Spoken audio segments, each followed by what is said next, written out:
দেয় দিয়েছিল তো নাকি? আবার যখন মারা যাব জানাজার নামাজ তখন আল্লাহু আকবার।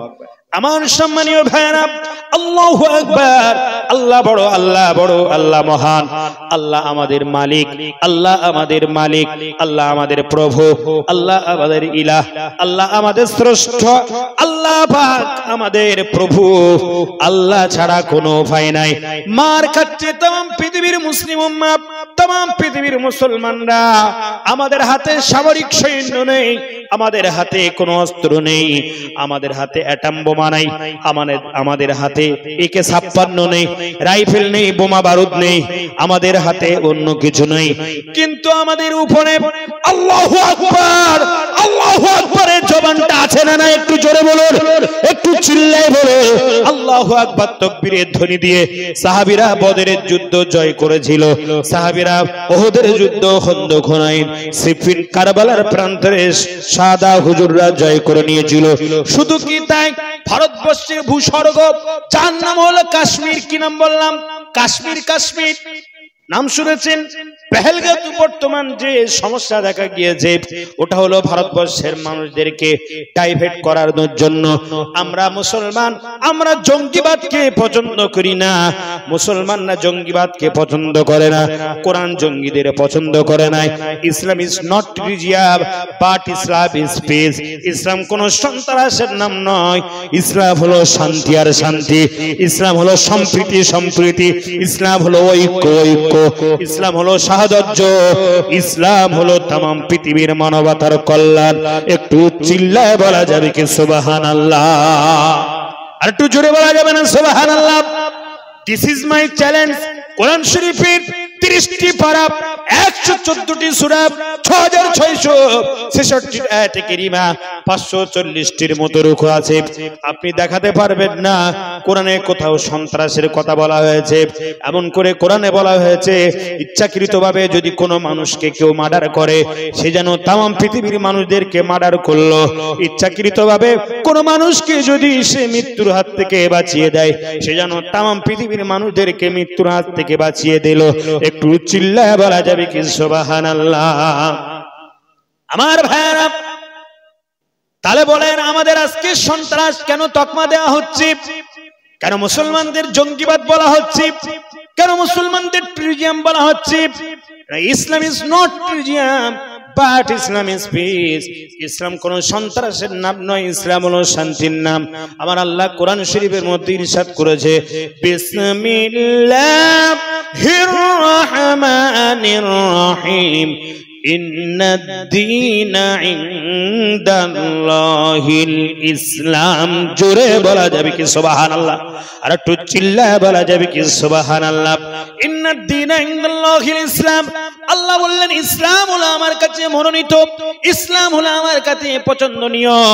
আমরা আজকের মুসলমানরা সেই জায়গায় মার খাচ্ছি। ইসলামকে আমরা ধর্ম মনে করেছি, কিন্তু ইসলাম কোন ধর্মের নাম নয়। ইসলাম হলো as a code of life. ইসলাম হলো মানুষের পূর্ণাঙ্গ জীবন ব্যবস্থার নাম। আবার কোরআন হলো মানুষের পূর্ণাঙ্গ জীবন ব্যবস্থার নাম।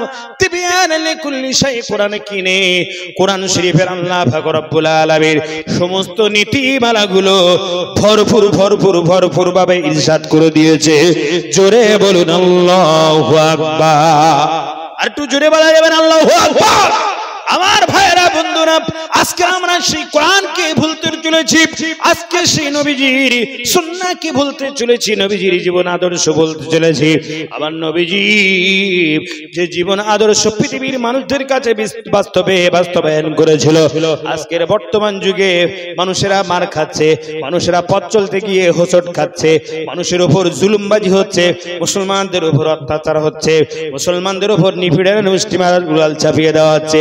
একমাত্র আমরা আজ থেকে ১৫০০ বছর আগে বিশ্বনবীর সেই সুন্নাহ, বিশ্বনবীর সেই লাইফস্টাইল, বিশ্বনবীর সেই অ্যাটিটিউড, বিশ্বনবীর জীবনধারা, আমার নবীজি কিভাবে কথাবার্তা বলেছে, আমার নবীজি কিভাবে মানুষদের সাথে ব্যবহার করেছে, আমার নবীজি কিভাবে খেয়েছে, আমার নবীজি কিভাবে পথে চলেছে, আমার নবীজি কিভাবে দিনাতিপাত করেছে, আমরা সেটা ভুলতে চলেছি। তা আজকের মুসলমান নামার কাছে বিশ্বনবী হাবিবুল্লাহ কালিমুল্লাহ দয়ার নবী 632 খ্রিস্টাব্দে বিদায় হাজে 1 লক্ষ নাই আমার ভাইরা বন্ধুরা 10 লক্ষের উপরে সাহাবীদেরকে নিয়ে তিনি হজ পালন করতে গিয়েছিলেন। আমার নবীজি লম্বা একটি বক্তব্য আরাফার ময়দানে রেখেছিলেন तमाम পৃথিবীর যাতে হাজী হুজ্জাজে কেরামরা হজ করতে যায়। হজ করতে গেলে 3টি ফরজ তাকে মানতে হয়। 1 নাম্বার ফরজ হলো তার ইহরাম পরতে হবে। ইহরাম মিন্স সেলাইবিহীন শ্বেতবর্ণ সাদা কাপড়। 2 নম্বরে তওয়াফ করতে হবে, কাবা বাইতুল্লাহকে প্রদক্ষিণ করতে হবে, চক্কর দিতে হবে। 3 নম্বরে আরাফার ময়দানে উকুফ করতে হবে। আমার ভাইরা বন্ধুরা এটা হলো শাওয়াল মাস। আজকে শাওয়াল মাসের প্রায় 27 তারিখের মতো হতে যায়। এরপরে একটা মাস আসবে যে মাসটা হলো আরবি চন্দ্রবর্ষের 11 মাস, নামটা তার জিলকদ। আরবি চন্দ্রবর্ষের 12 মাস, নামটা তার জিলহজ। আর ওই জিলহজ মাসের পবিত্র রমজানের শাওয়াল মাসের 1 তারিখে আমরা পবিত্র ঈদুল ফিতরের নামাজ পড়ি। 2 মাস 10 দিনের পরে জিলহজ মাসের 10 তারিখে যে ঈদ পালিত হয়। तमाम পৃথিবীর মুসলমানদের জন্য 2টি উৎসব, একটা হলো ঈদুল ফিতরের দিন আর আরেকটা হলো ঈদুল আজহা, যাকে আমরা কুরবানির দিন বলি। ওটা জিলহজ মাসের 10 তারিখ আমার বন্ধুরা ভাইরা।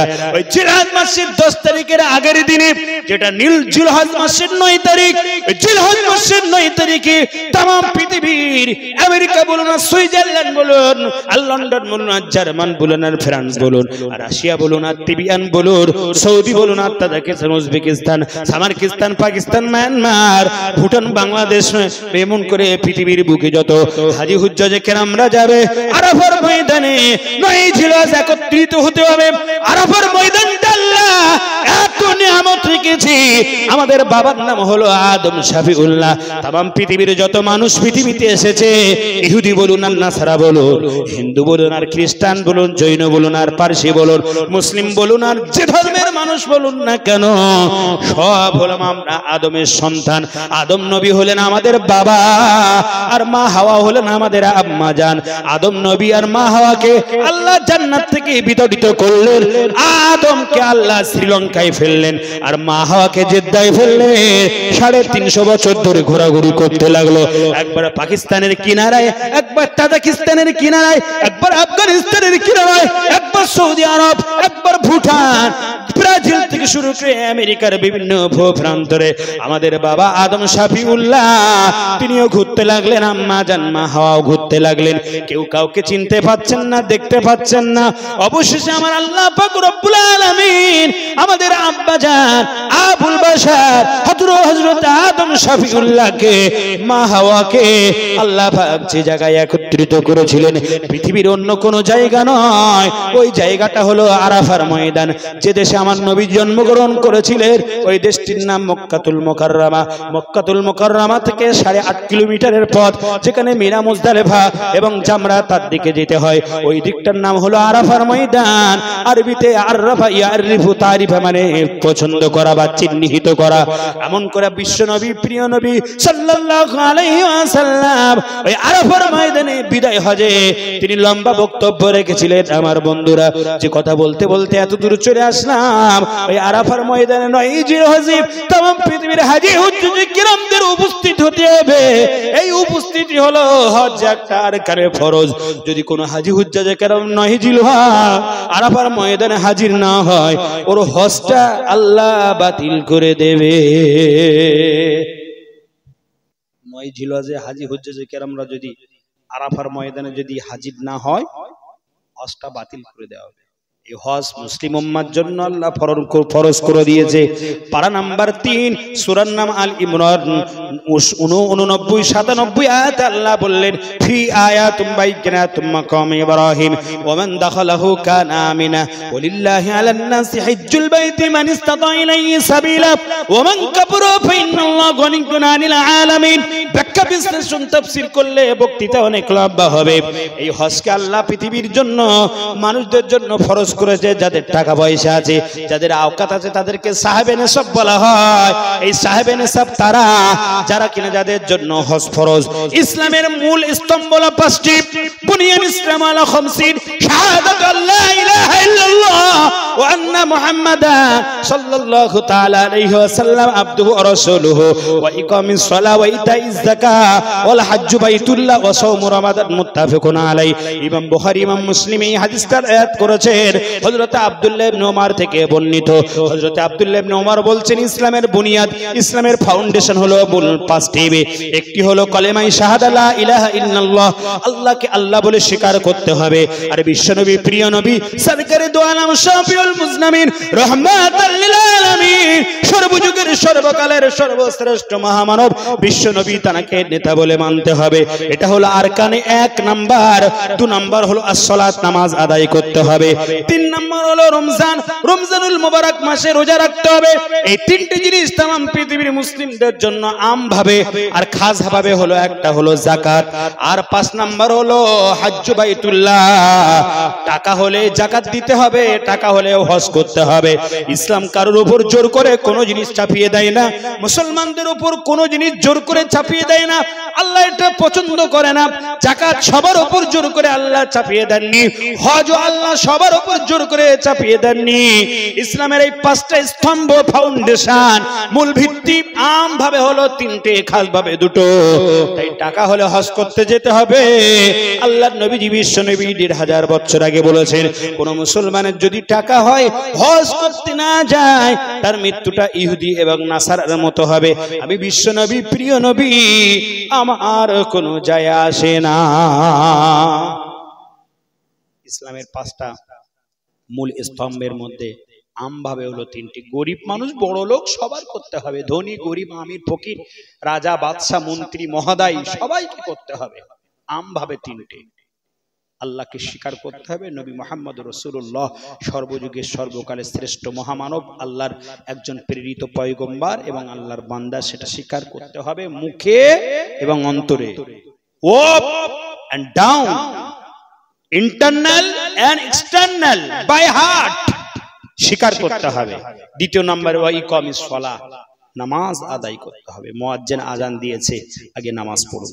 মাঠে আছেন, ঘাটে আছেন, ব্যবসা করছেন, দোকানদারি করছেন, চাকরি করছেন, ব্যবসা করছেন, মুয়াজ্জিন আজান দিয়েছে, আজান দেওয়ার পরে নামাজ কিন্তু কারো দুরস্থ নেই, নামাজ কিন্তু মাপ নেই। কোন পীর সাহেব বলে গিয়েছেন, কোন আলেম বলে গিয়েছেন, কোন মুবাল্লিগ বলে গিয়েছেন, কোন মুফাসসির, কোন মুহাদ্দিস, কোন ফাকিহ বলেছেন যে নামাজ আপনাদেরকে মাপ দেখাতে পারবেন না। as-salat, as-salat, as-salatu Imaduddin.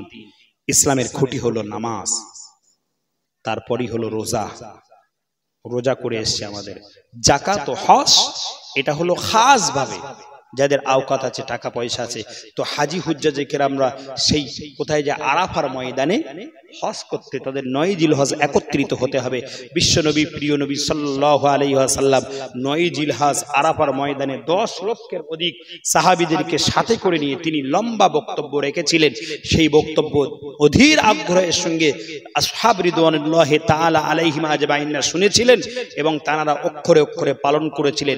আমি নবীজির সেখান থেকে কয়েকটা ভাইটাল পয়েন্ট আপনাদের কাছে আজকের বক্তব্যে আমি উপস্থাপন করব, আজকের পরিবেশন করব, আজকের রেসিপি হিসাবে আমার বক্তব্য এজেন্ডা হিসাবে।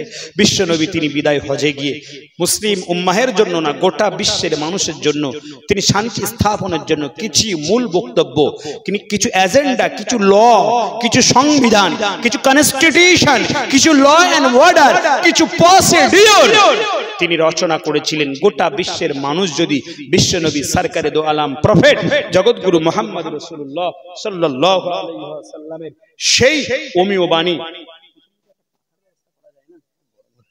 ওমিও বাণী, সেই প্রফেট জগৎগুরু মুহাম্মদ রাসূলুল্লাহ সাল্লাল্লাহু আলাইহি ওয়াসাল্লামের সেই বাণীটাকে সামনে নিয়ে যদি আমরা চলতে পারি, দেশে শান্তি শৃঙ্খলা বজায় থাকবে, দেশের ভ্রাতৃত্ব বজায় থাকবে, দেশের মানুষ নির্বিকারে শান্তিতে ঘুমাতে পারবে, মা বোনেদের কোনো রকম সমস্যা থাকবে না, মা বোনেদের কোনো আত্মমর্যাদার কোনো খামতি থাকবে না, সবাই নিরাপদে থাকতে পারবো।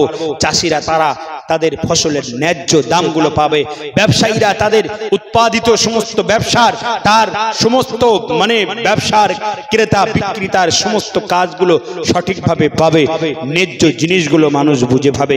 আল্লাহর নবী, প্রিয় নবী সরকারে দো আলম, তিনি বক্তব্য রেখে বলেছিলেন, আমি দুটো জিনিস তোমাদের কাছে রেখে যাব, আমি রাসূলুল্লাহ পৃথিবীতে থাকবো না।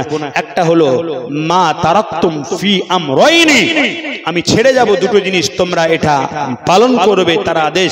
একটা হলো লান তাদিল্লু মা তামাসসাকতুম বিহিমা কিতাবাল্লাহ, তা হলি কোরআন, একটা হলো আল কোরআন। জোরে বলুন সুবহান। একটু জোরে বলা যাবে না সুবহানাল্লাহ? এবার আজকের আমার আপনার জীবন, আমার আপনার লাইফ স্টাইল, আমার আপনার চলাফেরা, আমার আপনার ব্যবসা বিজনেস, আমার আপনার খাই খারাপি, আমার আপনার আত্মীয়তা, আমার আপনার আদান প্রদান কোরআন মোতাবেক আছে কিনা কোষ্টি পাতারে যাচাই করতে হবে। নাম্বার 1, আমার নবীজি বিশ্ব নবী প্রিয় নবী বলেছিলেন, আরেকটা হলো সুন্নাত রাসূলি, আমি বিশ্ব নবী, আমার জীবন সুন্নাত, আমার আদর্শ পৃথিবীর কাছে রেখে যাব। আমার আদর্শ যারা মানতে পারবে তারা মানুষের মতো মানুষ হয়ে যাবে, আল্লাহ তাদের কামেলাত ওলি বানিয়ে দেবে। জোরে বলুন সুবহানাল্লাহ। একটু জোরে বলা যাবে না সুবহানাল্লাহ? নারায়ে তাকবীর, নারায়ে তাকবীর। আমার সম্মানিত ভাইরা, নবীজি বলেছিলেন, ভাই ভাইয়ের মধ্যে তোমরা ভ্রাতৃত্ব রাখবে, ধনী এবং গরিবের মধ্যে কোনো পার্থক্য থাকবে না, সাদা কালোর মধ্যে কোনো পার্থক্য থাকবে না। আজ থেকে তোমরা মারপিট বন্ধ করে দেবে, একে অপরের প্রতি হিংসা বন্ধ করে দেবে, একে অপরের প্রতি রক্তক্ষরণ বন্ধ করে দেবে, যুদ্ধ বিগ্রহ চলবে না, এমন করে তোমাদের মধ্যে হিংসা দলাদলি চলবে না।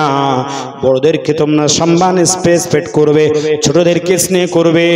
আল্লাহর নবী আজ থেকে ১৫০০ বছর আগে বলেছিলেন, তোমরা যে দেশে থাকবে, আমি বলে গেলাম রাসূলুল্লাহ, আমি বিশ্ব নবী বললাম সেই দেশকে ভালোবাসবে। আজকের আমরা যারা ভারতবর্ষের মানুষ, আমাদের প্রমাণ করে দিতে হচ্ছে আমরা দেশকে ভালোবাসি। প্রমাণ করার দরকার নাই, আজীবন প্রমাণিত হয়েছে। বক্তব্য রাখতে গেলে অনেক লম্বা হবে। ওই ব্রিটিশদের থাবা থেকে যারা প্রথম শহীদ হয়ে গিয়েছিল, বিনয় বাদল দিনে যেমন শহীদ হয়েছিল, বালগঙ্গাধর তিলক যেমন শহীদ হয়েছিল, বীরাঙ্গনী মিতঙ্গিনী হাজরা যেমন শহীদ হয়েছিল, মহাত্মা গান্ধী যেমন শহীদ হয়েছিল, খান বাহাদুর আশফাক উল্লাহ তেমন শহীদ হয়েছিল, ফয়জুন্নেসা তেমন শহীদ হয়েছিল, মাওলানা শওকত আলী, মাওলানা মোহাম্মদ আলীর নাম, মাওলানা আবুল কালাম আজাদ, টিপু সুলতানের নাম, হাফেজ গোলাপ মাসুমের নাম, খান বাহাদুরের নাম, খান আব্দুল গফফারের নাম, যাকে সীমান্ত কান্দি বলে ডাকা হতো, তাদের অবদান কিন্তু কম ছিল না। একটু চিল্লায় বলা যাবে কি সুবহানাল্লাহ? একটু জোরে বলা যাবে না সুবহানাল্লাহ? আমার বন্ধুরা, সম্মানিত আমার ফ্রেন্ড সার্কেল, সম্মানীয় আমার শ্রোতাবৃন্দ, সম্মানিত উপস্থিতি, আজকে যাদেরকে ট্রিজিয়াম তকমা দেওয়া হচ্ছে, দেশদ্রোহী বলা হচ্ছে, দেশের সাথে যারা গাদ্দারি করেছিল, সাভারকার গাদ্দারি করেছিল, সাভারকার সেদিন ব্রিটিশদের সঙ্গে গোপনে গোপনে আতাত রেখেছিল, আর তাদের বিষ হলো আরএসএস। কিন্তু মুসলমানরা সেদিন বলেছিল, রক্তর প্রয়োজন হয় রক্ত দেব, শহীদ হতে হয় শহীদ হব, কখনো ব্রিটিশদেরকে এই ভারতবর্ষে থাকতে দেব না, দেব না, দেব না। একটু জোরে বলা যাবে কি সুবহানাল্লাহ? কেন খান বাহাদুর আহসানুল্লাহ এমন করে মাওলানা শওকত আলী, মাওলানা মোহাম্মদ আলী, তারা আমার নবী পাকের আদর্শ মানত। আমার নবী বলেছেন, দেশকে তোমরা ভালোবাসবে, দেশে থাকবে, দেশের আইন শৃঙ্খলা তোমরা মানবে, দেশের সম্প্রীতি তোমরা মানবে, দেশের ভ্রাতৃত্ব তোমরা মানবে, দেশের সাহচর্য মানবে। কোন মুসলমান যদি দেশের সংহতি, দেশের সম্প্রীতিকে বিনষ্ট করে, তাহলে সে মুসলমান থাকতে পারে না, মুসলমানের খাতা থেকে তার নাম কেটে যাবে। কারণ মুসলমান থাকতে গেলে মুসলমানদের যে আইডিওলজি, মুসলমানদের আইডিওলজি হলো কোরআন, মুসলমানদের আইন হলো আমার নবী। আমার নবী এবং কোরআন বলছে, দুনিয়ার কোনো মানুষকে মারা যাবে না, দুনিয়ার কোনো মানুষকে বিনা অন্যায়ে তাদেরকে প্রহার করা যাবে না। পৃথিবীর কোনো মানুষ যদি দুনিয়ার কোনো একজন মানুষকে মারে, পৃথিবীর কোনো মানুষকে মারে, সে যেন গোটা দুনিয়ার মানুষকে বলল। আর পৃথিবীর কোনো মানুষ যদি, দুনিয়ার কোনো মুসলমান যদি কোনো মানুষকে মারার থেকে বাঁচিয়ে দেয়, সে যেন গোটা বিশ্বকে বাঁচিয়ে দিল। একটু জোরে বলা যাবে কি সুবহানাল্লাহ। মুসলমান শুধু নয়, হিন্দু শুধু নয়, জৈন শুধু নয়, এই পৃথিবীর ভূপৃষ্ঠে আসমানের নিচে জমিনের উপরে মানব সম্প্রদায় হলো ইসে গোল্ড, মানব হলো গোল্ড, মানব হলো একটা স্বর্ণ সম্পদ। পৃথিবীতে যদি মানুষ না থাকে, পৃথিবীর এই চন্দ্র, পৃথিবীর এই সূর্য, পৃথিবীর এই পাহাড়, পৃথিবীর বনবননী, পৃথিবীর চাঁদ সূর্য, পৃথিবীর আমেজ, পৃথিবীর সব কিছু সব বেকার হয়ে যাবে। আজকে চাঁদ যাকে সার্ভিস দিচ্ছে তারা হলো মানুষ, সূর্য কাকে সার্ভিস দিচ্ছে, জমিন কাদের সার্ভিস দিচ্ছে, এমন করে আসমান কাদের সার্ভিস দিচ্ছে। কারণ আল্লাহ পাক পৃথিবীতে চন্দ্র সূর্য গ্রহত্র নাজি রাজি আসমান জমিন পৃথিবীর সমস্ত রকম এমন করে পশু পক্ষী কীট পতঙ্গের উপরে আল্লাহ বললেন আমি মানুষকে উত্তম করে পৃথিবীতে বানিয়েছি। ওয়ালাকাদ খালাকনাল ইনসানা ফি আহসানি তাকবীর। জোরে বলুন সুবহানাল্লাহ। একটু জোরে বলা যাবে না সুবহানাল্লাহ? নারে তাকবীর। চন্দ্র সূর্য নক্ষত্র রাজি আসমান জমিন বন বননী পাহাড় পাহাড়ি পৃথিবীর যত সম্পদ আছে, এই সম্পদের চাইতে আল্লাহ পাক শ্রেষ্ঠত্ব বানিয়েছে কাদের? কাদের বানিয়েছে? ওয়ালাকাদ কাররামনা বানি আদম। আল্লাহ কোরআন শরীফে বলছেন আমি বানি আদমকে সম্মানিত করেছি, বানি আদমকে রেসপেক্টেড করেছি, বানি আদমকে ইজ্জত পূর্ণময় পৃথিবীতে পাঠিয়েছি। দেখো আসমানের উপরে তাকিয়ে দেখো, সূর্য চন্দ্র নক্ষত্র রাজি সবাই মানুষদের খিদমত করছে, মানুষদের জন্য সার্ভিস দিচ্ছে। একটু জোরে বলা যাবে কি সুবহানাল্লাহ? তাই কোরআন বলছে, ইসলাম বলছে মানুষ মারা যাবে না। আমরা মানুষ মারার পক্ষে নয়, আমরা মানুষ বাঁচানোর পক্ষে। আমরা দেশদ্রোহী নয়, আমরা দেশের প্রেমী, আমরা দেশের সন্ত্রাসীর বিরুদ্ধে, আমরা দেশের সাম্য ঐক্য ভ্রাতৃত্ব বিনষ্টকারীদের বিরুদ্ধে। কেন ইসলাম বলছে দেশকে ভালোবাসতে হবে, আমার নবীজি বলছে দেশকে ভালোবাসতে হবে। আমার নবীজি একদিন তিনি রাস্তা দিয়ে হেঁটে হেঁটে যাচ্ছেন, এমত অবস্থায় একজন ইহুদির লাশ সেখান দিয়ে যাচ্ছে। আমার নবীজি সাহাবীদেরকে বলছে ও আমার সাহাবীরা কোথায় আছো, তোমরা উঠে দাঁড়িয়ে যাও। সাহাবীরা বললেন, হযরতে ওমর বললেন ইয়া রাসূলুল্লাহ ইয়া হাবিবাল্লাহ আপনি কেন উঠে দাঁড়াতে বললেন? আমার নবীজি বলছে ওই যেন একটা লাশ যাচ্ছে, তাই তার সম্মানার্থে তোমাদেরকে দাঁড়াতে বললাম, উঠে তাজিম করতে বললাম, সম্মান দিতে বললাম। সাহাবীরা বললেন ইয়া রাসূলুল্লাহ ওই যে লাশটা যাচ্ছে হাজিহি ইহুদি, ওটা হলো ইহুদি, ওর রিলিজিয়াস ওর কাজটা হলো ইহুদি। নবীজি বললেন ও তো মানুষ, মানুষ হিসাবে কোনোদিন ইহুদি দেখতে নাই, নাসারা দেখতে নেই, হিন্দু দেখতে নেই, মুসলিম দেখতে নেই। একজন মানুষ হিসেবে মানবিক কাণ্ড হিসেবে মানুষকে আগে তাকে সম্মান দিতে হবে, মানুষকে ভালোবাসতে হবে, মানুষকে রেসপেক্ট করতে হবে। রাস্তা দিয়ে আপনি এই বাসন্তী হাইওয়ে ন্যাশনাল দিয়ে যাচ্ছেন, রহিম আছেন আর রাম আছে।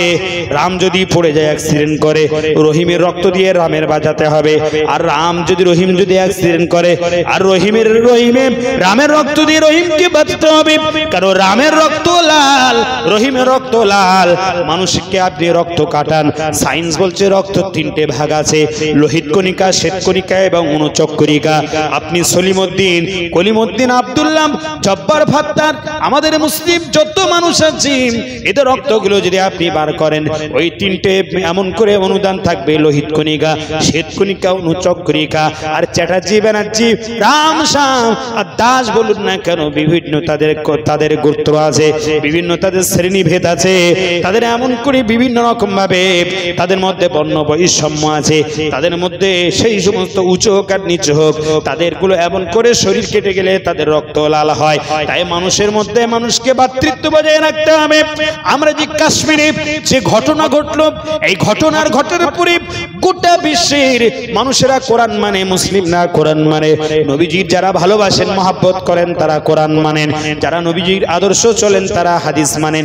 কোরআন এবং হাদিসে মানুষ মারানোর পক্ষে নয়, কোরআন এবং হাদিসে সন্ত্রাসী হওয়ার পক্ষে নয়, কোরআন এবং হাদিস বলছে সন্ত্রাসকে নির্মূল করো, কোরআন এবং হাদিস বলছে মানুষকে তোমরা বাঁচাও, মানুষকে তোমরা প্রেম দাও, মানুষকে তোমরা সম্প্রীতি করো। আমরা বলি স্বামী বিবেকানন্দ বলেছে, জীবে প্রেম করে যেজন সে বেশি ঈশ্বর। আজ থেকে 850 বছর আগে স্বামীজি কথা বলেছেন, আমি স্বামীজির কথাটা কেটে দিচ্ছি না, কিন্তু তারও আরো 850 বছর আগে বিশ্বনবী তিনি বলেছিলেন মানুষকে তোমরা ভালোবাসবে, জীবকে তোমরা ভালোবাসবে। মাল্লাম ইয়ারহাম সাগীরানা ওয়ালাম ইয়াকির কাবীরানা ফালাইসা মিন্না। বড়দেরকে তোমরা এমন করে সম্মান করবে, ছোটদেরকে স্নেহ করবে। বড়দেরকে যদি তোমরা সম্মান না করো আর ছোটদেরকে যদি স্নেহ না করো, ফালাইসা মিন্না। আমি রাসূলুল্লাহ বললাম আমার দলভুক্ত নয়। আমার নবীজি এ টু জেড তার জীবন আদর্শের দিকে একটু তাকিয়ে দেখুন। সন্তান হিসেবে পিতামাতাকে রেসপেক্ট করতে হবে, সম্মান দিতে হবে, পিতামাতার সম্মান দিতে হবে এবং পিতামাতা তার সন্তানের হকগুলো পালন করবে, ভাই ভাইয়ের হক পালন করবে, পাড়াপড়শির হক পালন করবে, ভাতিজা চাচাকে রেসপেক্ট করবে এবং চাচা ভাতিজাকে এমন করে স্নেহ করবে, ভালোবাসবে। এমন করে স্বামী তার স্ত্রীকে মহব্বত করবে, ভালোবাসবে। স্ত্রী তার স্বামীকে রেসপেক্ট করবে। তার আদর্শ আল্লাহ কোরআনে দিয়েছে। কোরআনে আল্লাহ বলেছেন হুন্না লিবাসুল্লাহ কুমতুল লিবাসুল্লাহ হুন্না। এমন করে আমার ভাইয়েরা, স্বামী তার স্ত্রীর পোশাক স্বরূপ আর স্ত্রী তার স্বামীকে পোশাক স্বরূপ। অন্য ধর্মের মানুষ কি করে আমি সেটা বলছি না, কিন্তু ইসলাম ধর্মে স্বামী স্ত্রীর মধ্যে বিল মাহাব্বত, স্বামী স্ত্রীর মধ্যে সম্প্রীতি, স্বামী স্ত্রীর মধ্যে ঐক্যবদ্ধ, এটা আমার আল্লাহর কোরআন শিক্ষা দিয়েছে। মুসলমান ভাইয়েরা, কোরআন মানে আমার মুসলমানরা নবীর মহব্বত, তার এমন করে তার সুন্নাত গুলো মানে 1500 বছর আগে বিশ্বনবী প্রিয় নবী সাল্লাল্লাহু তাআলা আলাইহি ওয়াসাল্লাম ওই লম্বা বক্তৃতা দিতে গিয়ে তিনি বলেছিলেন দেশের সংহতি তোমরা বজায় রাখবে, দেশের সম্প্রীতি বজায় রাখবে, দেশের সম্পদগুলো নিজের সম্পদ বলে মনে করবে। আমি রাসূলুল্লাহ বললাম হুব্বুল ওয়াতানু নিসফুল ঈমান। এমন করে দেশকে ভালোবাসা হলো ঈমানের একটা অঙ্গ। তাই আমরা মুসলমানরা আমরা ভারতবর্ষকে ভালোবাসি, ভারতে জন্মগ্রহণ করেছি, এই ভারতের মাটিতে আমরা থাকবো। কোরআন আমাদের, হাদিস আমাদের, মসজিদ আমাদের, মাদ্রাসা আমাদের, মক্তব আমাদের, আমাদের এমন করে খানকা, এমন করে মার্কাজ, কবরস্থানগুলো আমাদের পৃথিবীতে ছিল, আছে এবং থাকবে। আমাদের এগুলো কেউ নষ্ট করতে পারবে না। একটু জোরে বলা যাবে কি সুবহানাল্লাহ? একটু জোরে বলা যাবে না সুবহানাল্লাহ? নারে তাকবীর, নারে তাকবীর। এই যে মসজিদ, মাদ্রাসা, ওয়াকাফ, ওয়াকাফ মানে ওয়াকাফা থেকে এসেছে, ওয়াকাফ বা ওয়াকাফা। এটা আল্লাহর নবী, বিশ্ব নবী, প্রিয় নবী সাল্লাল্লাহু আলাইহি ওয়াসাল্লাম তানার জামানাতে ছিল। খাইবারের যুদ্ধে যখন হযরত আব্দুল্লাহ ইবনে ওমর রাদিয়াল্লাহু তাআলা আনহু কিছু জমি অধিগ্রহণ করলেন, কিছু ল্যান্ড অধিগ্রহণ করলেন, ওই ল্যান্ড এবং জমিগুলো বিশ্ব নবীর কাছে এসে বললেন ইয়া রাসূলুল্লাহ, ইয়া হাবিবাল্লাহ, কিছু ল্যান্ড এবং জমি অধিগ্রহণ হলো, এই জমিগুলো আমি কি করব, এই ল্যান্ডগুলো কি করব?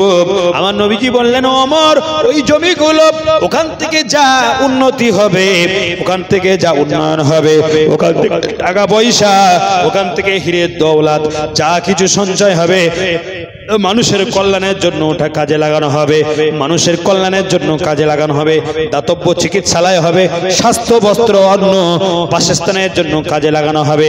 আমার নবীজি সাহাবীরা কেউ খেজুরের বাগান দিয়েছিল, কারণ সাহাবীদের তাদের ক্ষুধাকে নিবারণ করার জন্য।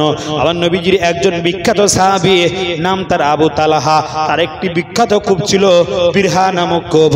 আমার নবীজি ওই কুয়ার পাশে গিয়ে বসে বালতিতে করে পানি তুলে তিনি গোসল করতেন এবং বালতিতে কুয়ার পাশে মদিনার মসজিদে নববী শরীফে ওই বিশাল খেজুর গাছের বাগানের মাঝখানে ওই কুয়াটা ছিল। নবীজি মাঝে মাঝে ওখানে বসে ওই কুয়া থেকে বালতি করে নিজে হাতে পানি তুলে ওযু করতেন। হযরতে আবু তালহা রাদিয়াল্লাহু তাআলা আনহু একদিন বললেন ইয়া রাসূলুল্লাহ, ইয়া হাবিবাল্লাহ, হুজুর আমার এই পীরে মাউন্টটাকে আপনার কি পছন্দ? আমার নবীজি বললেন ও তালহা শোনো, আমার তো নিজস্ব কোনো কিছু পছন্দ নয়। আমার প্রথমতমা স্ত্রী যার নাম হলো খাদিজা, খালিদের কন্যা খাদিজা, অর্থবিত্ত তার অনেক ছিল, টাকা পয়সা অনেক ছিল, ধন দৌলত অনেক ছিল, ঘোড়া ছিল, তার ব্যবসা বিজনেসের মাল সামান ছিল। ও তালহা শোনো, আমি রাসূলুল্লাহ আমার প্রথমতমা স্ত্রী, আমার বয়স যখন 25, খাদিজার বয়স তখন 40, আমাদের সাথে প্রণয়ন হলো, আমাদের সাথে বিবাহ হলো।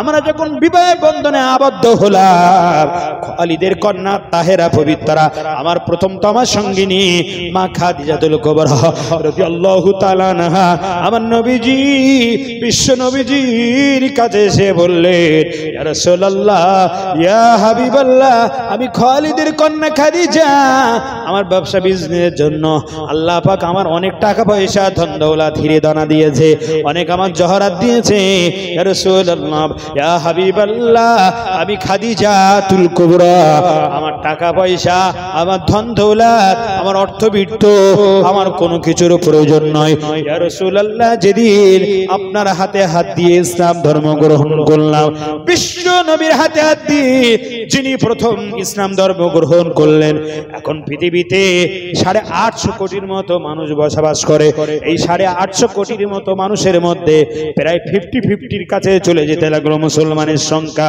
প্রথম যিনি আমার নবীজির হাতে হাত দিয়ে ইসলাম ধর্ম গ্রহণ করেছিলেন উনি আর অন্য কেউ নয় খালিদের কন্যা তাহেরা পবিত্রা হযরতে খাতুনে জান্নাত মা ফাতেমাতুজ জাহরা রাদিয়াল্লাহু তাআলা আনহার কলিজার টুকরা মা ফাতেমার জননী আম্মা জান মা খাদিজাতুল কুবরা রাদিয়াল্লাহু তাআলা আনহা তিনি বললেন ইয়া রাসূলুল্লাহ ইয়া হাবিবাল্লাহ হুজুর আমি কোনো কথা শুনতে চাই না আপনি যখন বললেন আপনি একজন নবী হিসাবে এসেছেন আপনি এতদিন মুহাম্মদ ছিলেন আল্লাহ আপনাকে এখন মুহাম্মাদুর রাসূলুল্লাহ বানিয়ে দিল আমি খালিদের কন্যা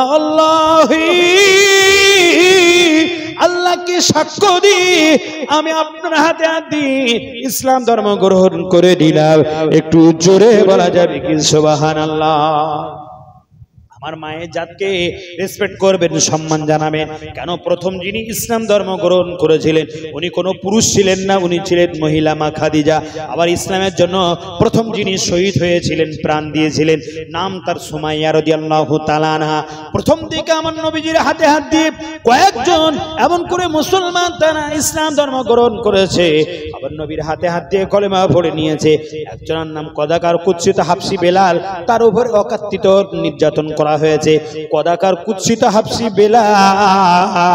বেলালের উপরে উমাইয়া বিন খলফ অকট্ট অত্যাচার করেছে অত্যাচারে স্টিমার রুল চাপিয়ে দিয়েছে হযরতে বেলাল তখনও পর্যন্ত বেলালকে বলছে বেলাল ও বেলাল এখনো তুমি বলবে মুহাম্মাদের নাম ছাড়বে কলেমা ছাড়বে কিনা বলো যদি মুহাম্মাদের নাম ছাড়ো তোমাকে অফার দিচ্ছি মুহাম্মাদের নাম ছাড়লে বেলাল তোমার আরবের সুন্দরী নারীর সাথে তোমার হাবশী তুমি হাবশী দেশ থেকে আফ্রিকা থেকে এসো তোমার দেখতে কালো কদাকার কুৎসিত ঠোঁটটা অনেক ফোলা ফোলা ভাব নাকটা অনেক লম্বা চোখ দুটো আমরা রাঠির মতো ডাবা ডাবা দেখতে তোমার খারাপ লাগে মদিনার মক্কার কোনো মানুষ তোমার পছন্দ করে না তবে আমরা আরবের লিডার আমি আবু জেহেল আবু লাহাবরা কথা দিলাম যদি তুমি মুহাম্মাদের নাম ছাড়ো আর ইসলাম ধর্ম থেকে ত্যাগ করো বেলাল তোমাকে আরবের মক্কার সুন্দরী মেয়ের সাথে তোমার বিবাহ দেব ও বেলাল তোমাকে আর উমাইয়া খলফের দরবারে কাজ করে তোমাকে জীবন যাপন করতে হবে না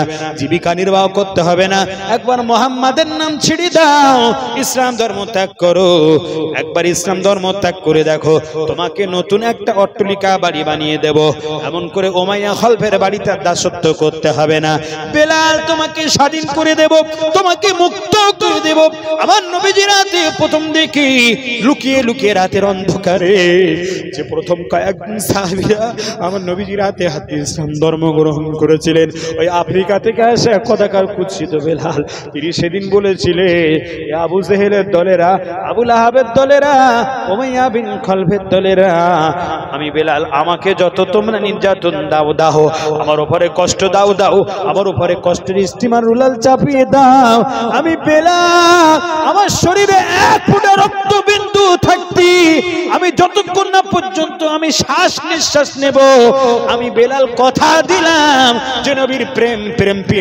প্রেমাসক্ত হয়েছি যে নবীজির প্রেমের মালা গলায় পরে নিয়েছি নবীজির প্রেমে মহাব্বতে ফানা হয়ে গিয়েছি দিওয়ানা হয়ে গিয়েছি আমি পাগল আমি বেলাল পাগল নবীজির জন্য ওই নবীর সংস্পর্শ থাকতে ছাড়তে পারবো না ওই নবীজির কদম ছাড়তে পারবো না ইসলাম ধর্ম ত্যাগ করতে পারবো না আমার হযরতে বেলালের এমন করে দড়ি দিয়ে হাত দুটো বন্ধন করে দেওয়া হলো আরবের উত্তপ্ত মরুভূমির উপরে বালুকমার রাস্তার উপর দিয়ে ওই নৃশংস আবু জাহেলের দলেরা ভণ্ড পাষণ্ডরা কিভাবে অত্যাচার করতে লাগলো।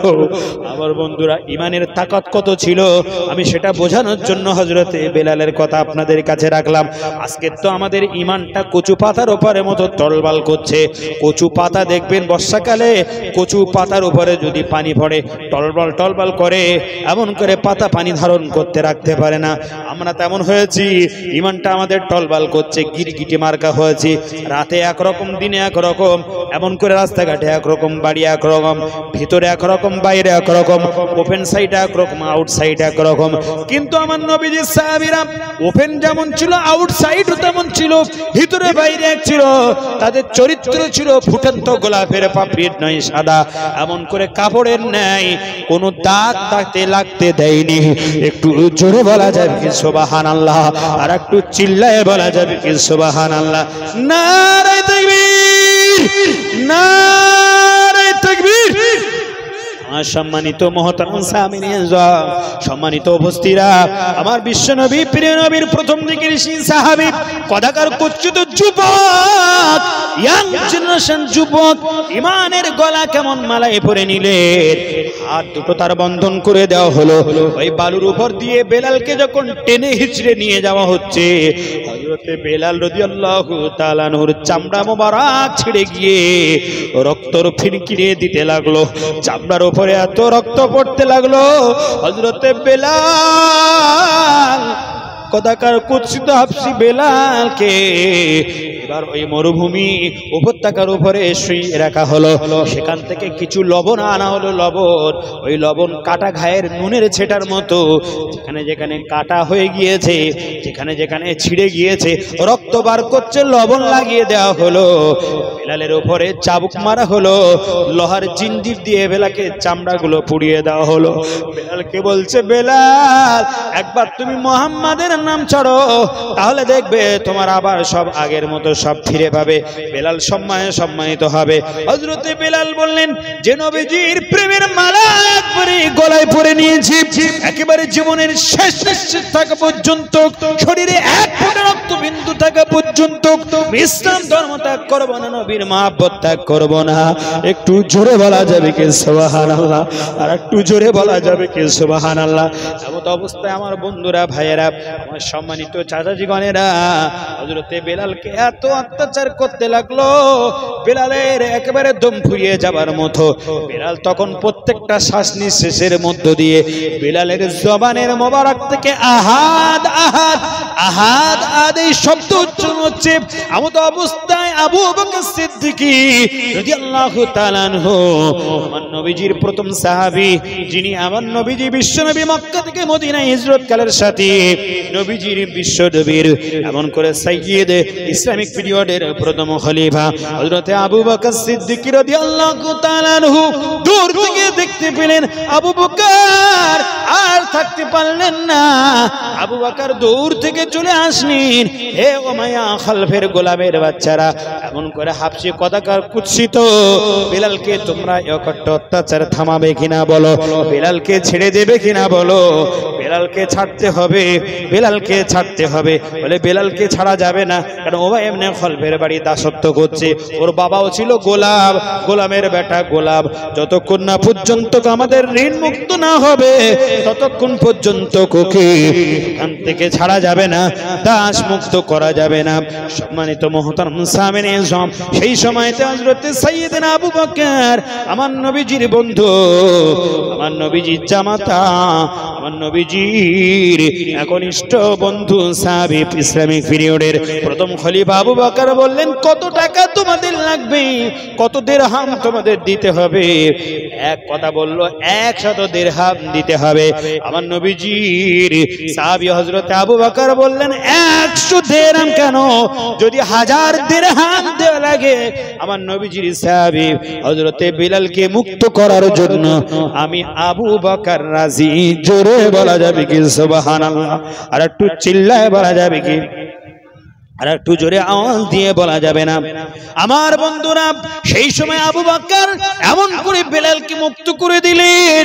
কুফার কুরাইশরা বলতে লাগলো, আবু বকর তোমাকে আমরা ইন্টেলিজেন্ট মনে করতাম, তোমাকে এমন করে বুদ্ধি মনে করতাম, তোমার বুদ্ধি মগজ আছে এই মনে করতাম, বিবেচনা করতাম, কিন্তু আজকের থেকে দেখতে পাচ্ছি তুমি একজন ম্যাড, তুমি একজন পাগল, তোমার মাথায় কি কোনো বুদ্ধি কিচ্ছু নেই।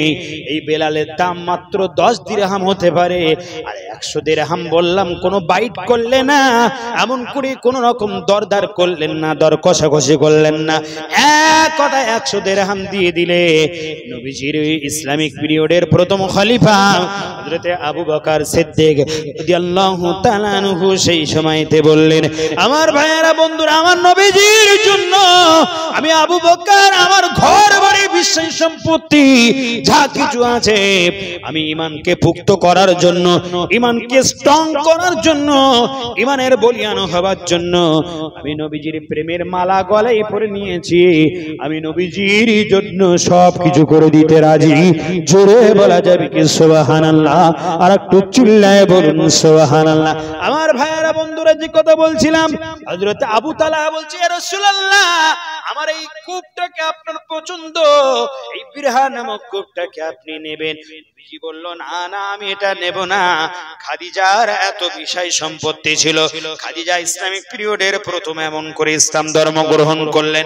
আমার মায়েরা বোনেরা, প্রথম যিনি ইসলাম ধর্ম গ্রহণ করলেন তিনি হলেন খাদিজা, আর যিনি প্রথম ইসলাম ধর্ম, ইসলামের জন্য প্রাণ গেল, তার নাম হলো সুমাইয়া রাদিয়াল্লাহু তাআলা আনহা। ইসলামের জন্য প্রথম তিনি শহীদ হয়ে গিয়েছিলেন। একটু জোরে বলা যাবে কি সুবহানাল্লাহ? আর একটু চিল্লায়ে বলা যাবে কি সুবহানাল্লাহ? আমার ভাইয়েরা বন্ধুরা, বিশ্ব নবীর প্রিয় নবী সাহাবী হযরত আবু তালহা বললেন, রাসূলুল্লাহ আমার এই বিরহা নামক কুয়াটা কি দেব? নবীজি বললেন, না এটা আমার জন্য দিতে হবে না, এটা তুমি ইসলামের জন্য ওয়াকফ করে দাও। আমার ভাইয়েরা, যে ওয়াকফ সম্পত্তির কথা বলছিলাম, ওয়াকফ সম্পত্তি কোথা থেকে আসলো? আবু বকর যেমন করে দান করতে লাগলো, আবু তালহা যেমন দান করতে লাগলো, আমার ভাইয়েরা উসমান আলী হায়দাররা যেমন দান করতে লাগলো। কেউ জমি দিলেন, কেউ ল্যান্ড দিলেন, কেউ ঘর দিলেন, কেউ বাড়ি দিলেন, কেউ এমন করে গাছ দিলেন, কেউ খেজুর বাগান দিলেন, এমন করে কেউ আবার ল্যান্ড দিয়ে সহযোগিতা করলেন, কেউ দিরহাম দিলেন। সেই থেকে নিয়ে আজও পর্যন্ত ট্র্যাডিশন আমাদের, আমরা যারা মুসলিম, আমাদের পূর্বপুরুষ উত্তরসূরিরা, তারা এই মুসলমানদের নবীজির রেখে যাওয়া আদর্শ, আমার সাহাবীদের রেখে যাওয়া আদর্শ, তাদের জমি জায়গাগুলো মুসলমানদের জন্য দান করে গিয়েছিলেন। পরবর্তী সময়ে মুসলমানদের ছেলে মেয়ে বাড়বে, উত্তরসূরি বাড়বে, দিন দিনের সংখ্যা বেড়ে যাবে। কারণ আমরা প্রাউড ফিল করি, গর্ববোধ করি, গোটা বিশ্বের যত মুসলিম আছে, ভারতবর্ষের মুসলিমের সংখ্যা দিন দিন বেড়ে যাচ্ছে। একটু চললে বলুন সুবহানাল্লাহ, আর একটু চিল্লায়ে বলা যাবে না সুবহানাল্লাহ? এটা আমি আমার বাপের কথা, আমার দাদুর কথা, পীর সাহেবের কথা নয়। আমার নবীজি তিরমিজি শরীফের হাদিসে সাহাবীদেরকে বলেন, ও আমার সাহাবীরা শুনে রেখে দাও, ভারতবর্ষ বলে একটি হিন্দুস্তান বলে দেশ আছে, আমি সেই দেশে কখনো যেতে পারি নাই, কিন্তু এই দেশটাকে এত ভালোবাসি, মহব্বত করি, যে দেশের মানুষ আমি রাসূলুল্লাহ হাবিবুল্লাহ, যে ইসলামের জন্য এমন করে উহুদের ময়দানে দন্দান মোবারক শহীদ হয়েছে, যে ইসলামের জন্য তায়েফের ময়দানে রক্ত দিতে হয়েছে, ওই মুসলমানের সংখ্যা সবচেয়ে যে দেশে বেশি হবে, ওই দেশটার নাম হলো হিন্দুস্তান। জোরে বলুন সুবহানাল্লাহ। আর একটু চিল্লায় বলা যাবে কি সুবহানাল্লাহ? আর একটু জোরে বলা যাবে কি সুবহানাল্লাহ? মুসলমান ভাইয়েরা বন্ধুরা, আমাদের পূর্বপুরুষেরা এই মুসলমানদের সংখ্যা বাড়বে এজন্য তাদের জমি জায়গাগুলো ওয়াকফ করে গিয়েছিল, অডিট করে গিয়েছিল, দান করে গিয়েছিল। দান যদি কেউ করে সেটা তো নিজস্ব হতে পারে না, সেই সম্পত্তি হলে আল্লাহর সম্পত্তি। ঠিক না ভুল বলছি আপনাদেরকে? যদি কেউ মসজিদের জন্য জমি দান করে, যদি কেউ মসজিদের জন্য টাকা দান করে, কবরস্থানের জন্য ল্যান্ড দান করে, ঈদগাহ মাদ্রাসার জন্য দান করে, ওই দানটা নিজের সম্পত্তি কি বলতে পারবে? নিজের সম্পত্তি বলতে পারবে না, ওটা হলো আল্লাহর সম্পত্তি। পৃথিবীতে যত ওয়াকফ সম্পত্তি আছে, এই সম্পত্তিগুলো হলো আল্লাহর সম্পত্তি। একটু জোরে বলা যাবে না সুবহানাল্লাহ? বর্তমানে ভারতবর্ষের যে ওয়াকফ সম্পত্তি আছে, মিশরের সেটা নাই, পাকিস্তানের সেটা নয়, তাজিকিস্তানের সেটা নয়, উজবেকিস্তানে নয়, ইরানে নাই, ইরাকে নাই, এমন করে সামারকিস্তানে নাই, এমন করে আমার ভাইজানের জর্ডানে নাই, লেবাননে নাই, বাংলাদেশে মায়ানমারে নাই, ইসলামিক কান্ট্রি গুলো নয়। আমরা প্রাউড ফিল করি, আমরা গর্ববোধ করি যে ভারতবর্ষে ওয়াকফ সম্পত্তি অন্য অন্য দেশের চাইতে শীর্ষে অবস্থান করছে। একটু জোরে বলা যাবে না সুবহানাল্লাহ? আর একটু চিল্লায় বলুন সুবহানাল্লাহ। মুসলমান ভাইয়ের এই তথ্যগুলো আমাদের জানা দরকার। গোটা ভারতবর্ষের প্রায় 10 লক্ষের মতো একর জমি এই মুসলমানদের জন্য অডিট করে গিয়েছিল। এখান থেকে দাতব্য চিকিৎসালয় হবে, এখান থেকে স্বাস্থ্য কেন্দ্র হবে, মানুষেরা স্বাস্থ্য পরিষেবা পাবে, মুসলমানরা এমন করে পড়াশোনা করবে, এডুকেশনে খরচা হবে, স্বাস্থ্য বস্ত্র অন্ন বস্ত্রের এটা এমন করে কাজ চলবে। 1923 সালে, 1993 সালে, 1995 সালে এই ওয়াকফ সম্পত্তির বিভিন্ন আইন তৈরি হলো, যেটা ভাইজান আমার 1954 সালে স্বাধীনতার পরে ওয়াকফ সম্পত্তির আইন তৈরি হলো। ওয়াকফ সম্পত্তির আইনে বলা হয়েছে ওয়াকফের একটা বোর্ড থাকবে নিজস্ব। গোটা ভারতবর্ষের 32টির মতো ওয়াকফ বোর্ড আছে।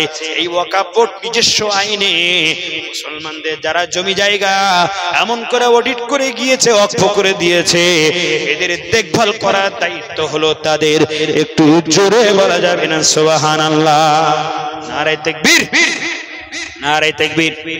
আমার ভাইরা বন্ধুরা, ইসলামের জন্য জান যারা দিয়ে গিয়েছিল, ইসলামের জন্য যারা শহীদ হয়ে গিয়েছিল, আল্লাহর কোরআনে তাদেরকে শহীদ বলা হয়। আল্লাহ কোরআন বলছি তারা হলো শহীদ। ওয়ালা তাকুলু, তোমরা তাদেরকে বলো না লিমাই ইকতালু ফি সাবিলিল্লাহি, আল্লাহর রাস্তায় যারা জীবন দিয়ে গিয়েছে, আল্লাহর রাস্তায় যারা মৃত্যুবরণ করে গিয়েছে, বাল আহইয়াউন, বরং তারা জীবিত। ওয়ালাকিন লা তাশউরুন, আপনি কি হযরত উসমানকে মৃত্যু বলতে পারেন? আপনি কি হযরত আলীকে মৃত্যু বলতে পারেন? আপনি কি হযরত ইমাম হুসাইন হাসানকে মৃত্যু বলতে পারেন? আপনি কি সালাউদ্দিন আইয়ুবকে মৃত্যু বলতে পারেন? আপনি কি ইমামে আজম আবু হানিফাকে মৃত্যু বলতে পারেন? আমার ভাইয়েরা বন্ধুরা, এমন করে আপনি কি মুজাদ্দিদুজ জামান দাদা হুজুর রহমাতুল্লাহ আলাইহিকে মৃত্যু বলতে পারেন? আপনি কি এমন করে বড় পীর মহিউদ্দিন আব্দুল কাদের জিলানী রহমাতুল্লাহ আলাইহি তানাকে আপনারা কি মৃত্যু বলতে পারেন? খাজা মঈনুদ্দিন চিশতি আজমিরি সানজিরি রহমাতুল্লাহ আলাইহি তানাকে আপনারা কি মৃত্যু বলতে পারেন? নিজামউদ্দিন আউলিয়া দিল্লিতে শুয়ে আছেন, তানাকে কি মৃত্যু বলতে পারেন? কুতুবউদ্দিন কাকি হযরত খাজা বাকিবিল্লাহ ফরিউদ্দিন আক্তার রহমাতুল্লাহ আলাইহি তানাকে বাবা মৃত্যু বলতে পারেন? এমন করে ভাইজান বক্তব্য দিতে গেলে লম্বা হয়ে যাবে অনেক বক্তব্য। আপনাদের এই দক্ষিণ 24 পরগনায় শাহ ইয়াদ আলী রহমাতুল্লাহ আলাইহি তানাকে আপনারা কি মৃত্যু বলতে পারেন? বাংলাদেশে এমন করে খান জাহান আলী রহমাতুল্লাহ আলাইহি তানাকে আপনারা কি মৃত্যু বলতে পারেন? শাহজালাল রহমাতুল্লাহ আলাইহি, শাহ মখদুম শাহ ফরান রহমাতুল্লাহ আলাইহি, নাম বলতে গেলে অনেক লম্বা হবে। বাইজিদ বুস্তামি রহমাতুল্লাহ আলাইহি তারা কি মৃত্যু বলতে পারেন? কলকাতায় শফি ফতে আলী ওয়াইসি রহমাতুল্লাহ আলাইহি তারা কি বাবা মৃত্যু বলতে পারেন? এশিয়া মহাদেশের বিখ্যাত আলেম দ্বীন আল্লামা রুহুল আমিন রহমাতুল্লাহ আলাইহি বসিরহাটে শুয়ে আছেন, তারা কি বাবারা মৃত্যু বলতে পারেন না? অফকোর্স নেভার নয়। আমার দাদুজান পানিগোবরা দরবার শরীফের উস্তাদুল হক পাসপিরে কামেল তারা কি বাবা মৃত্যু বলতে পারেন? হাড়োয়া একটা নদী আছে, ওই নদীটার নাম বিদ্যাধারী নদী। ওই নদীর পাশে একটা রওজা আছে, ওই রওজায় জানি শুয়ে আছেন, ওনার নাম হলো পীর আব্বাস আলী গোরাচাঁদ রহমাতুল্লাহ আলাইহি। উনিও 22 আউলিয়ার মতো, শাহ মখদুম শাহ ফরান শাহ, এমন করে শাহ জালালের মতো, খাজা মঈনুদ্দিন চিশতির মতো বাবা এমন করে নবীজির দেশ থেকে মদিনা থেকে এসেছিলেন। আরব সাগর, লোহিত সাগর, আটলান্টিক মহাসাগর পাড়ি দিয়ে নদীর উপর দিয়ে, পানির উপর দিয়ে এসেছিলেন। এক ফোঁটা পানি আল্লাহর ওলিদের এমন করে ক্ষতি করতে পারেনি। একটু জোরে বলুন সুবহানাল্লাহ, আর একটু চিল্লা বলা যাবে না সুবহানাল্লাহ? লা ইলাহা, আরো জোরে লা ইলাহা ইল্লাল্লাহ, লা ইলাহা ইল্লাল্লাহু মুহাম্মাদুর রাসূলুল্লাহ। জেগেছে আরব, জেগেছে ইরাক, জেগেছে আরব, জেগেছে ইরাক, আর জাগিল আফগানিস্তান। জাগেনি শুধু এই ভারত বর্ষের হতভাগা মুসলমান। কালেমা লা ইলাহা, আরো জোরে জোরে লা ইলাহা, আরো জোরে মহাব্বতে লা ইলাহা ইল্লাল্লাহ, লা ইলাহা ইল্লাল্লাহ, মহাব্বতে লা ইলাহা সুবহানাল্লাহ আলহামদুলিল্লাহ, লা ইলাহা, আরো জোরে লা ইলাহা, আরো জোরে লা ইলাহা ইল্লাল্লাহ, লা ইলাহা ইল্লাল্লাহ মুহাম্মাদুর রাসূলুল্লাহ। আল্লাহ আল্লাহ আল্লাহ। আল্লাহর নাম নেবেন তাই কার্পণতা। আমি তো তথ্যমূলক আলোচনা রাখছি আপনাদের কাছে, নানি দাদির তো গল্প শোনাচ্ছি। আল্লাহ আল্লাহ আল্লাহ আল্লাহ আল্লাহ আল্লাহ, একটু জোরে মহাব্বতে আল্লাহ আল্লাহ আল্লাহ আল্লাহ আল্লাহ।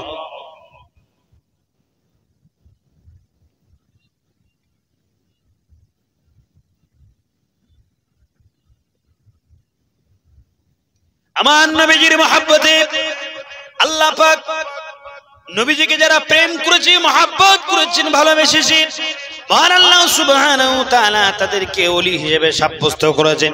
আল্লাহ কোরআনে পারা নাম্বার 11 সূরা নাম্বার 10 সূরার নাম ইউনূস। আল্লাহ বললেন আলা ইন্না আউলিয়া আল্লাহি লা খাউফুন আলাইহিম ওয়া লা হুম ইয়াহজানুন ওয়াল্লাযীনা আমানু ওয়া কানু ইয়াত্তাকুন লাহুমুল বুশরা ফিল হায়াতিদ দুনিয়া ওয়া ফিল আখিরাহ লা তাবদীলা লিকালিমাতিল্লাহ যালিকা হুয়াল ফাউজুল আযীম। জোরে বলুন সুবহানাল্লাহ। জোরে বলা যাবে না সুবহানাল্লাহ? নারায়ে তাকবীর, নারায়ে তাকবীর। আল্লাহ কোরআন শরীফে তাদেরকে ওলি বলেছেন। ওলি, আমরা ওলিদেরকে মানি না? মানি না? হ্যাঁ, আল্লাহর প্রেমিক বান্দা বান্দীদেরকে মানি না? মানি না? কোরআনে যাকে ওলি বলা হয়েছে, ওলি গুণ, এটা হলো এক বচন। কোরআনে বলা হয়েছে আউলিয়া উন, ওলি গুণের বহু বচন হলো আউলিয়া। ইংরেজিতে যাকে ফ্রেন্ড বলা হয়, বাংলায় যাকে বন্ধু বলা হয়, আবার সাধু বাংলায় যাকে মিত্র বলা হয়। ঠিক কি না? মিত্র, বন্ধু, ওলি, ফ্রেন্ড একই ব্যাপার।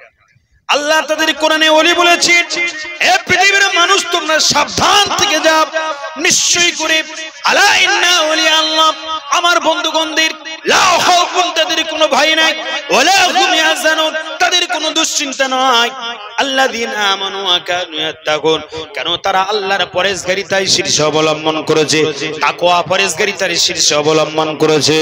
তারা লাহুমুল বুশরা ফিল হায়াতিদ দুনিয়া, তাদের জন্য সুসংবাদ হলো ফিল হায়াতিদ দুনিয়া, দুনিয়া এবং আল আখিরা, আখিরাতে লা তাবদীলা লিকালিমাতিল্লাহ। আল্লাহ কোরআনে বলছেন আমার কোন রকম কথাগুলো কোনো রদল বদল হয় না। লা তাবদীলা লিকালিমাতিল্লাহ, আল্লাহর কথা, আল্লাহর এমন করে বাণী কোনো রদবদল হয় না, কোনো এমন করে রদবদল হয় না। লিকালিমাতিল্লাহ, আল্লাহর কথায় কোনো রদবদল হয় না। এই পৃথিবীর মানুষ, আল্লাহর কোরআন বলছে আমি ওলিদের জন্য তাদের দুশ্চিন্তা মোচন করে দিয়েছি, তাদের দুঃখ দুর্দশাগুলো মোচন করে দিয়েছি। জোরে বলা যাবে কি সুবহানাল্লাহ? ভারতবর্ষের পশ্চিম বাংলার উত্তর 24 পরগনার বসিরহাট সাব ডিভিশনের হাড়োয়া বিধানসভার অন্তর্গত হাড়োয়া নদীর কুল কিনারায় বিদ্যাধারী নদী, যার নাম আপনাদেরকে বলছিলাম পীর আব্বাস আলী গোরাচাঁদ রাহমাতুল্লাহ আলাইহি। তিনিও বাবা নবীর দেশের মানুষ, মদিনা থেকে আরব সাগর পাড়ি দিয়ে তিনি এমন ভারতবর্ষের মাটিতে পা দিয়েছিলেন, হিন্দুস্তানের মাটিতে পয়সা উলিয়ার সঙ্গে এক একজন এক এক দিকে ছড়িয়ে পড়েছিলেন। কেউ বা রাইকালার জমিনে, কেউ বা সোয়াই কমা কুমারপুরের জমিনে, কেউ বা সিলেটের জমিনে, কেউ বা এমন করে চিটাগাঙের জমিনে, কেউ বা হাড়োয়ার জমিনে, কেউ বা মেদিনীপুরের জমিনে, বিশিষ্ট জায়গায় বিশিষ্ট আউলিয়া কেরামরা তারা সাহিত্য ছড়িয়ে গিয়েছিল দিনের প্রচার করার জন্য। হাতে ছিল একটা ঝুলি, কিছু জামা কাপড় নিয়ে ফকির বেশে সেই এলাকাতে গিয়ে দিন প্রচার করতে গেলেন।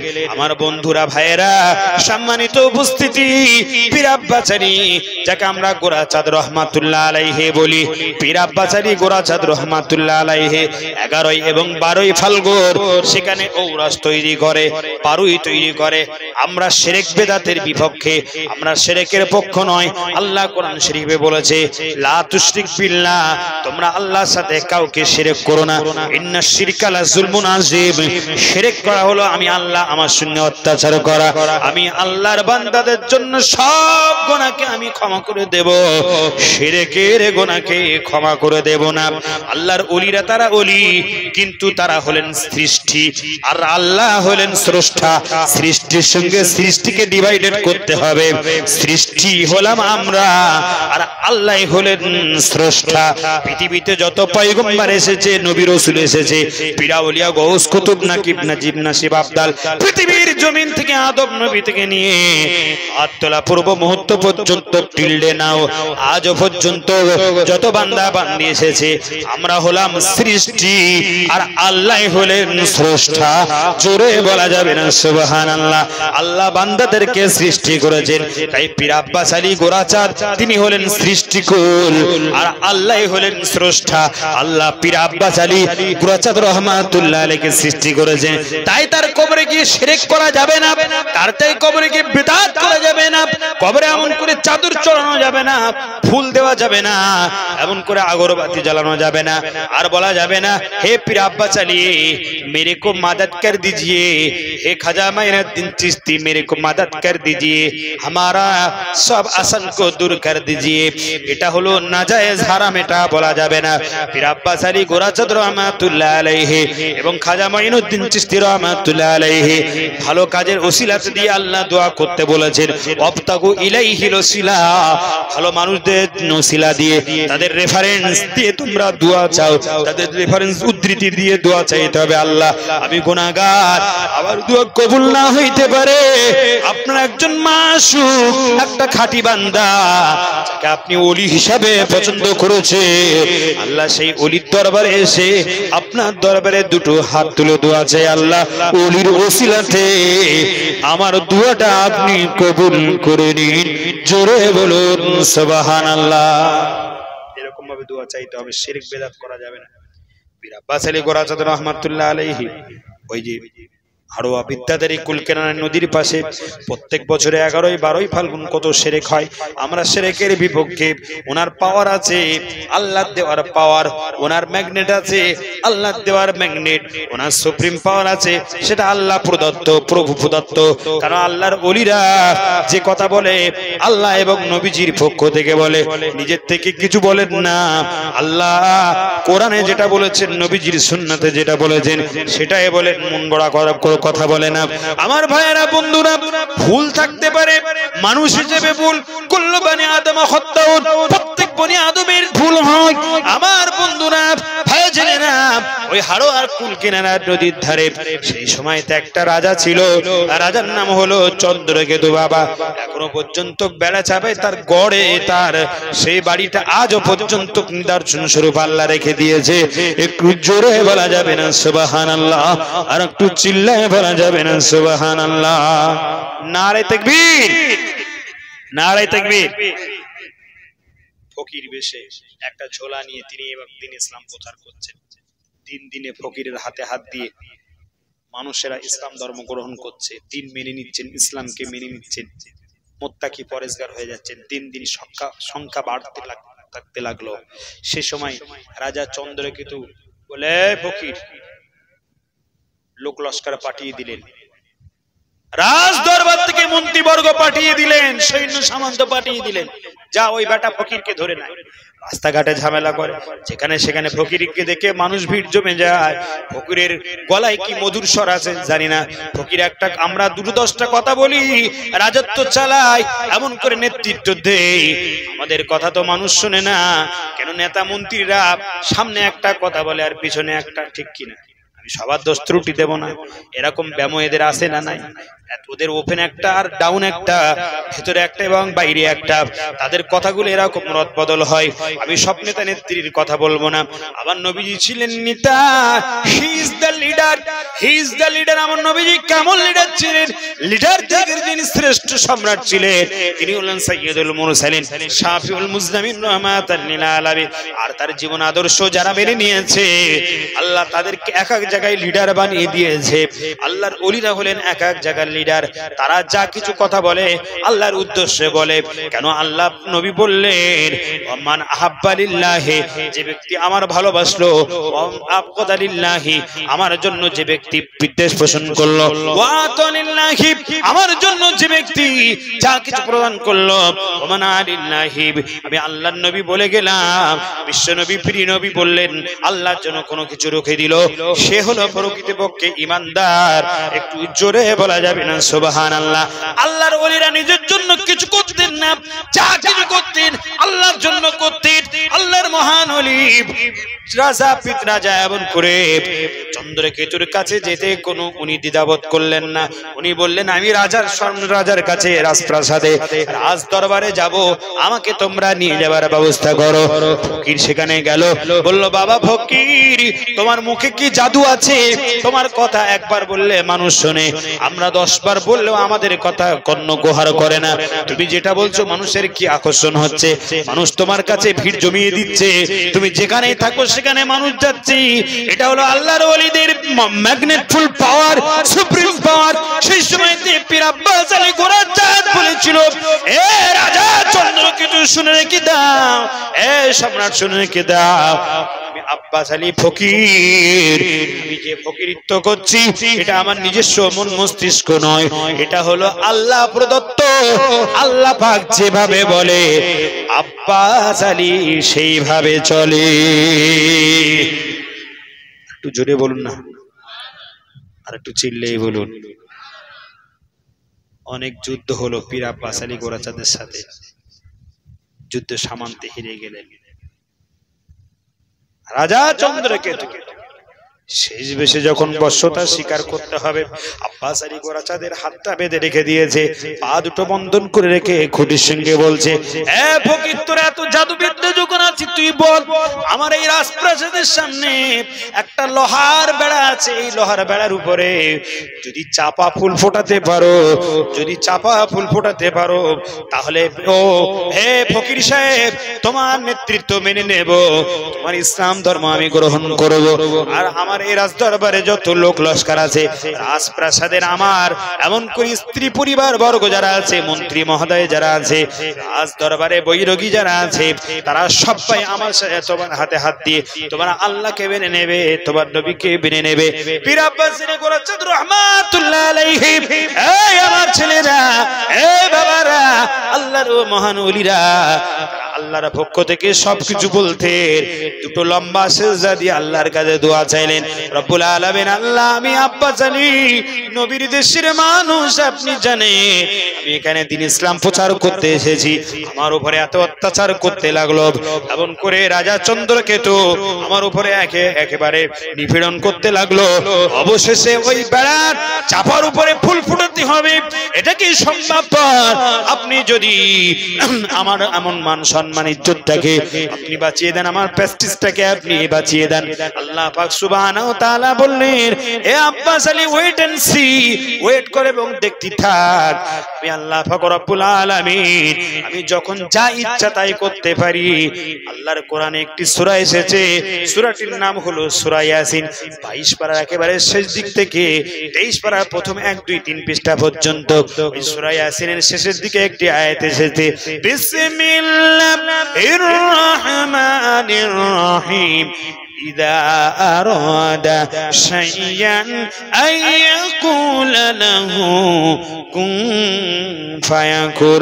আমি আল্লাহ ইযা আরাদা, আমি যখন যেটা ইচ্ছা করি, শাইয়ান আইয়াকুলা, শুধু মুখ থেকে বলি কুন কুন কুন, ওই কোন শব্দ বলি 2 সেকেন্ডের 1 সেকেন্ডের জায়গায় 2 সেকেন্ড কখনো সেটা পরিণত হতে সময় লাগে না। একটু জোরে বলা যাবে না সুবহানাল্লাহ? একটু জোরে বলা যাবে না সুবহানাল্লাহ? নারে তাকবীর। সম্মানিত উপস্থিতি, আল্লাহর মহান ওলি পীর আব্বাস আলী গোরচদ রাহমাতুল্লাহ আলাইহি আল্লাহর কাছে দোয়া চেয়েছিলেন। আল্লাহ দোয়াকে কবুল করে নিয়ে বলল, একটু ওয়েট করতে থাকো এবং দেখতে থাকো, ওই বেড়া চাপার উপরে চাপা ফুল ফুটিয়ে দেব, লোহার বেড়ার উপরে চাপা ফুল ফুটিয়ে দেব। মহান আল্লাহ সুবহানাহু ওয়া তাআলা তিনি বলেছেন, মান কানা লিল্লাহি, যে ব্যক্তি আল্লাহর হয়ে যায়, কানাল্লাহু লাহু, আল্লাহ তার জন্য হয়ে যায়। আর আল্লাহ যার জন্য হয়ে যায়, ও কুল্লা শাইইন আনফাউন নাস, तमाम পৃথিবী আল্লাহ তার জন্য বশ বানিয়ে দেয়। জোরে বলা যাবে না সুবহানাল্লাহ?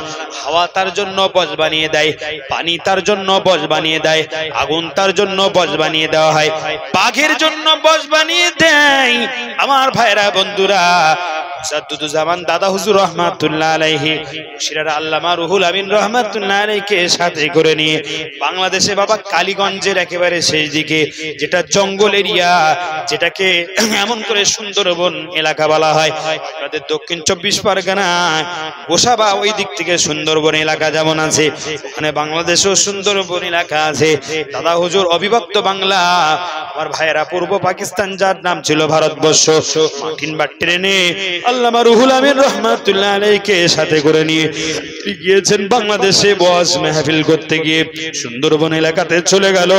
কিছু বাঘের বাচ্চারা তারা এমন করে উৎপাত করে, সেই এলাকার লোকালিটির মানুষেরা সেই সময়তে কেউ বার হয় না। সেরা আল্লামা রুহুল আমিন রহমাতুল্লাহ আলাইহি, মুজাদ্দিদুজ্জামান দাদা হুজুর রহমাতুল্লাহ আলাইহি বলছে, বাবারা ভয় পাওয়ার কারণ নাই, আমি আবু বকর ফুরফুরা জমিন থেকে বসিরহাটের আল্লামা রুহুল আমিনকে নিয়ে এসেছি। বাবা বাঘ এবং ভাল্লুক তারা মুজাদ্দিদ আবু বকরকে দেখে এখান থেকে ফিরে চলে যাবে। জোরে বলা যাবে না সুবহানাল্লাহ? একটু জোরে বলা যাবে না? নারে তাকবীর, নারে তাকবীর, জিকির করুন লা ইলাহা।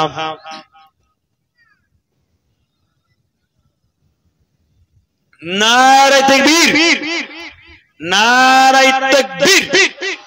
হরিণখোলা দরবার শরীফ, হরিণখোলা দরবার শরীফ, জোরে বলুন জিন্দাবাদ।